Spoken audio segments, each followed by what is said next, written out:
ցանկացած հայ մարդ, երբ որ փնտրի Աստծո կամքը, հասկանա, որ Աստված այսպես է կամեցել, որ ես ծառայեմ այս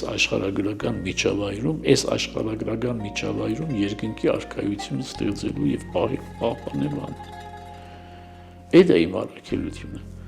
Այս հայկական լեռնաշխարհ կոչված, այս հայկական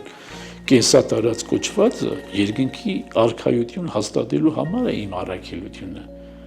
Ոչ թե Հնդկաստանում կամ Չինաստանում բարեկեցիկ ապրելը չի իմ առաքելությունը։ Իմ առաքելությունը այս տարածում բարեկեցիկ ապրելու միջոցով հոգևոր երկնքի արքայություն, Աստծո արքայություն ստեղծելն է։ Վերջիվերջո մի միջավայր ստեղծել ես երկրի վրա, որտեղ երկնքի թագավորության մանրակերտը կա։ Սա է հայի առաքելությունը։ Այլապես ինչու համար հայկը նետահարեց Պելին։